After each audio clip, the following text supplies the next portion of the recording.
Ladies and gentlemen, this is a really interesting article. John Durham, this is the Washington Times, John Durham pressed to probe Mueller and his Democratic-aligned prosecutors. Some Trump campaign associates have sent letters to the Justice Department's special Trump-Russia investigator, John Durham, complaining about how former Special Counsel Robert Mueller and the FBI conducted the nearly 3-year investigation. The letters were sent to John Durham, the U.S. Attorney for Connecticut. This is just hours back. Attorney General William P. Barr assigned him to probe how the FBI began its investigation into Donald Trump's 2016 presidential campaign and whether there was improper surveillance. Okay, this is really interesting. John D. Gordon, a former Pentagon spokesman and campaign national security advisor, said his letter asked Mr. Durham to broaden his investigation into how Mr. Mueller and his team of mostly Democratic Party-aligned prosecutors conducted their inquiry. You have people who donated to Clinton's campaign and President Obama's campaigns and the Democratic National Committee. You have people. Andrew Weissman was at the Clinton election night party. That wasn't so fun after the election night. You had one prosecutor, and then he was given the Steele dossier along with another prosecutor prior to President Trump winning the election or actually becoming GOP nominee. Trump supporters are particularly upset that Mr. Mueller's report included the names of advisors such as Mr. Gordon and their actions when none was charged criminally. Federal prosecutors typically don't provide narratives on unindicted people. It's interesting that this is so overt, and now what you're seeing, I'm not going to get into this. I'm going to do a special segment on H.A. Goodman's other channel. Check that out. It's me, uncensored, unfiltered, raw, not caring about the algorithm. This is my family-friendly channel. And by the way, I have a special, very important, hopefully very soon, article out on all this madness taking place. So when it comes out, I can't wait for you to share it and read it. But ladies and gentlemen, completely ignore mainstream media, mainstream journalists on the left regarding what they consider to be offensive and a whole lot of other terms that I'm not going to get into right now. This is their last attempt at trying to utilize tragedy and mayhem and atrocity to their political advantage.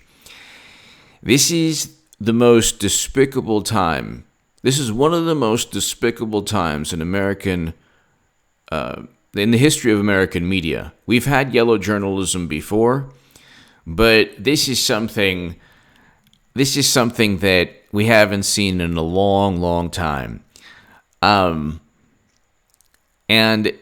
it's aimed directly at marginalizing Trump supporters, President Trump, conservatives, independents who vote for Trump, people like myself who voted for Jill Stein and was the biggest Bernie Sanders booster on the internet, according to the Huffington Post, the unofficial scribe of Sanders' most hardcore voters, according to the Washington Post, who now realizes that Bernie Sanders engaged in the most cowardly act possible and realizes fomenting the Trump-Russia myth simply because he was cheated and Democrats blamed Russia for informing us that Bernie Sanders was cheated.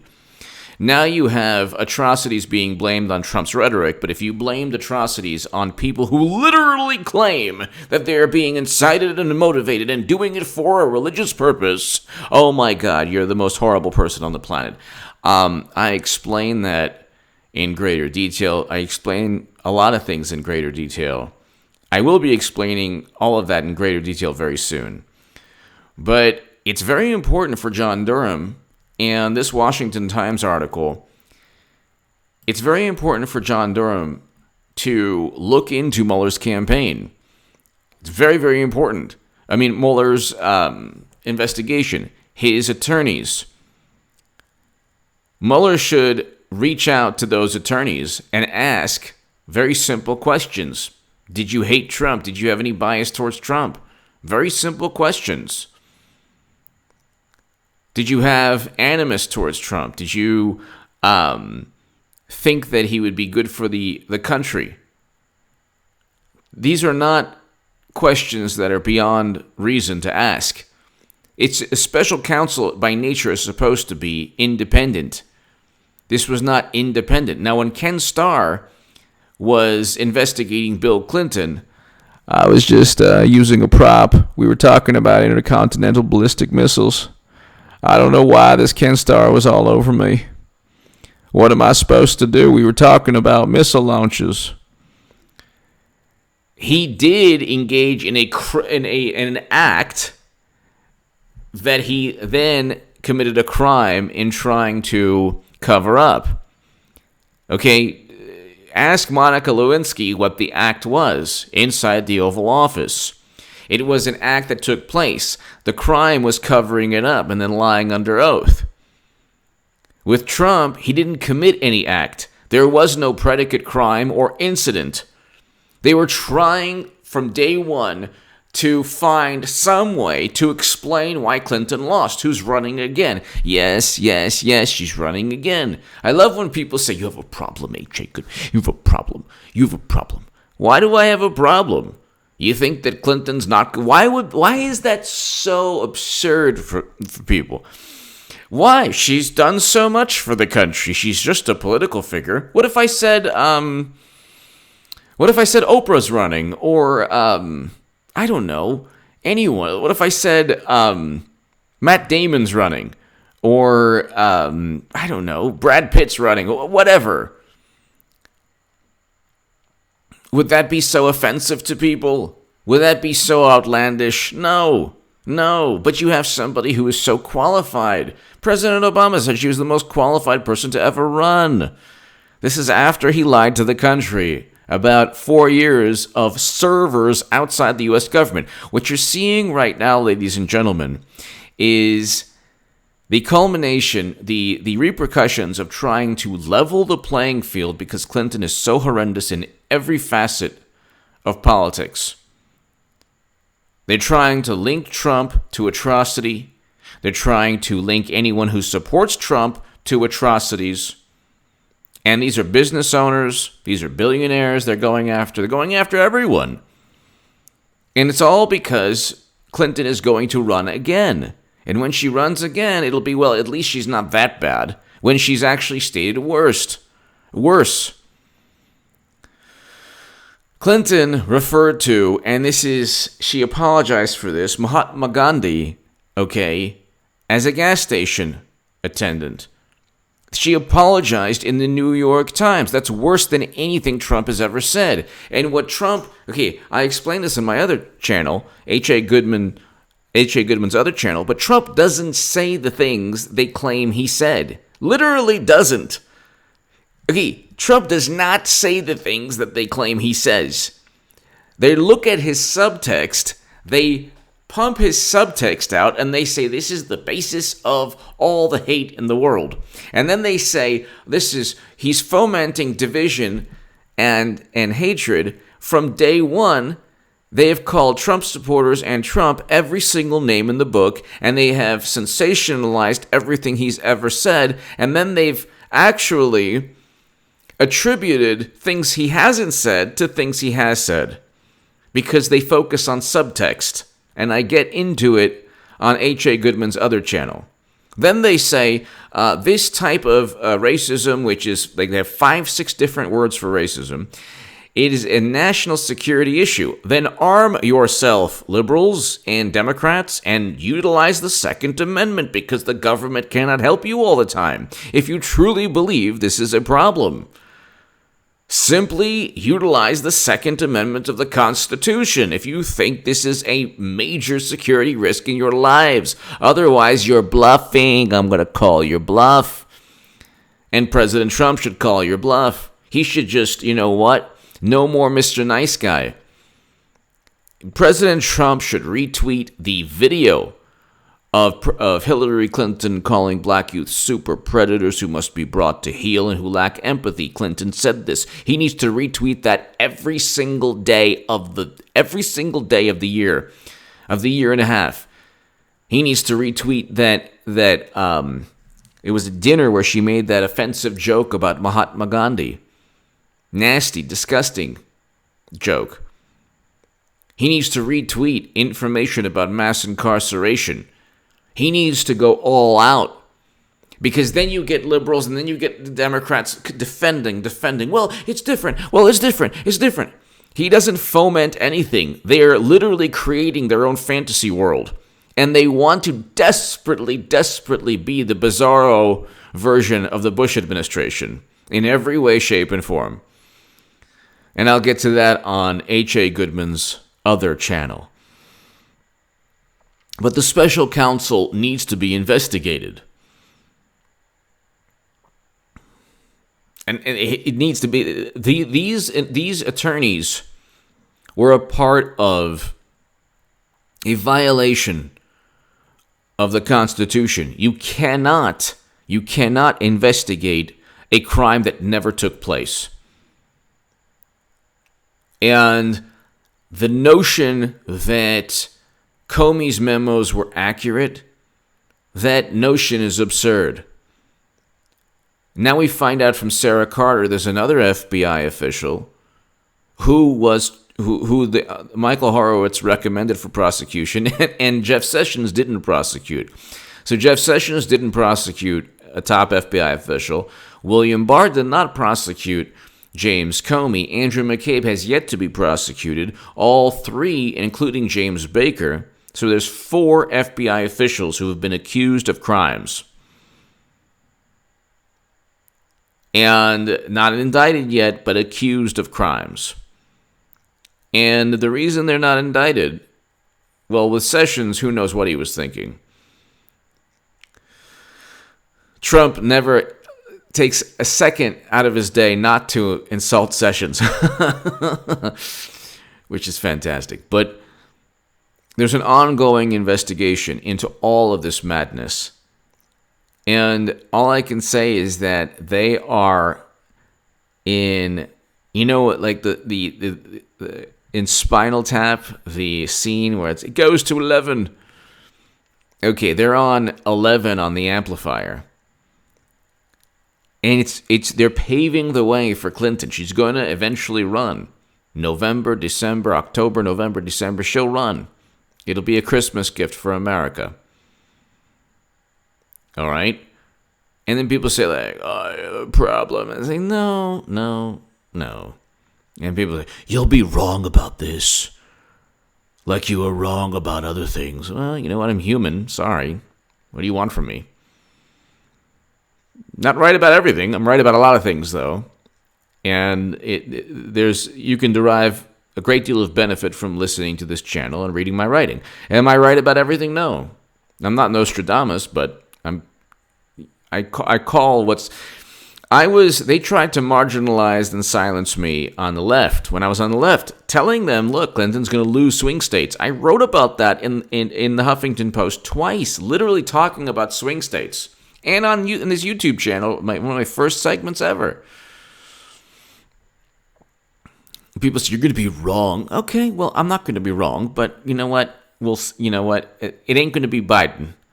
So, and it's not going to be anyone else because Willie Brown wrote in the San Francisco Chronicle, and he's, a 50-year Democratic politician, one of the most influential members within the Democratic Party, former San Francisco mayor, who knows Kamala Harris very well.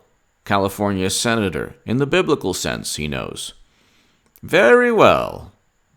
Very well. Okay? He said that, nobody can win. Nobody can defeat Trump. Willie Brown says nobody can defeat Trump. Steve Bannon says the same thing. Greta Van Susteren says she's entering the race. She's going to enter the race. Takes a second. The paperwork is not that difficult to fill out. Oh, I'm entering. She owns the DNC anyway, people. Wake up. And smell the coffee. The DNC is not a political entity. It's an extension of Bill and Hillary. There is no DNC. There is no Democratic Party. It's a pocket of very disgruntled journalists and media figures and people who just the groupthink is unbelievable. Because if you were to ask them, well, why is there endemic systemic poverty in areas run by Democrats? I mean, we're talking about decades of the same poverty. Why hasn't this been fixed? And this is people of color living in these places, in these cities. Why hasn't it been fixed? They'll tell you everything. They'll say, you don't care. You're just doing it for trouble. I know. Bad person. Everybody's bad person. I know. Any answer to the question, though? He talked about rodents. Unfortunately, human beings should not live with rodents. To Democrats, it's an affront to hear that. What do you mean human beings shouldn't live with rodents? They're all God's creatures. And it's like, oh my God, dude, you've lost. The Democrats have lost it. Have completely lost it. Trump's hate, his tweets, his oh my God, Trump. They've created their own Democratic Party version of President Trump. And he worked with Russia, and he is the embodiment of hate and bigotry. Meanwhile, President Obama deported 3 million human beings, more than any president ever. Drilled domestically more than any president ever. Largest domestic expansion of oil and gas production. If I ever debated anyone on the left, you could easily bring up all the horrible things that Democrats did to people of color and all the horrible things they've done in terms of foreign policy. I'm talking about just in the past 15, 20, 30 years. You don't have to go back that far. Give me your thoughts below. Mueller, they did not have a reason to investigate Trump. The team, the special counsel was composed of people who were loyal Democrats. Okay? Peter Strzok, for example, suing the FBI is hilarious. It's hilarious. And Christopher Wray, eventually, President Trump is going to replace Christopher Wray. Very likely after Clinton loses the election. She's going to run, she's going to lose the election. Okay, the Democratic nominee for 2020 will be Clinton. It ain't going to be anyone else. And all these, quote-unquote progressives or liberals or people who, socialists or anarchists or whatever, they're all going to, almost all of them will rally around Clinton. Because on the left, especially nowadays, because they've completely lost it, people. They've completely lost it. I just was looking at Twitter. I mean, they're calling Tucker Carlson the most horrendous things. They're comparing him to people who actually took the lives of others. I'm not going to even can't say certain words, but I'll get to it on H.A. Goodman's other channel where I'm completely unfettered, no censorship there. And check it out. It's below in the pinned comment. Anyway, read my writing in the Federalist. Read my writing in the Jerusalem Post. What they're trying to do is because they don't have the Mueller probe anymore. And the Mueller probe is now being investigated by John Durham. And the Mueller probe was started by gossip, hearsay, and nonsense. What they're doing, and evidence linked to Clinton, I explained that in my Federalist article that Rush Limbaugh shared for 2 days on his show. The Steele dossier, the CrowdStrike assessment, and Alexander Downer are all linked to Clinton. What they're trying to do, ladies and gentlemen, is they're trying to foment as much divisiveness, as much mayhem and chaos to pave the way. They're basically, what they're doing is they're trying to break the will of anyone who would be like an H.A. Goodman type. Nobody knows really who I am, not a household name, but I was somebody who just broke away from the left early on. Even I wasn't playing their game. I'm like, nah, I'm not voting for Clinton. I don't care if Trump wins. He's fine. And then I was proven right. Now Trump wants to bring home Americans from Afghanistan. He wants to do a lot of things. Trump is a great president. And what they're doing is, because he's the antithesis of what they can, their sensibilities, he doesn't like political correctness. What they're doing is, this is their last attempt at regaining political power. And they know very well that Clinton is eventually going to try to reclaim the mantle. Problem is, she's going to lose. And they're going to descend into even further chaos and madness within the Democratic Party, trying to get everyone to fall in line. And people who dare try to say, I'm not voting for her, Clinton, they're going to just call the most horrible names. In addition to Trump supporter, the phrase Trump supporter is akin to the most horrible thing you could be on the left, which is hilarious. Anyway, give me your thoughts below. Check out H.A. Goodman's other channel. Ladies and gentlemen, I have a very, very important article hopefully coming out very, very soon. And if you want to support my voice long term, my Patreon is below. Have a great, great day. Check out H.A. Goodman's other channel. Thank you.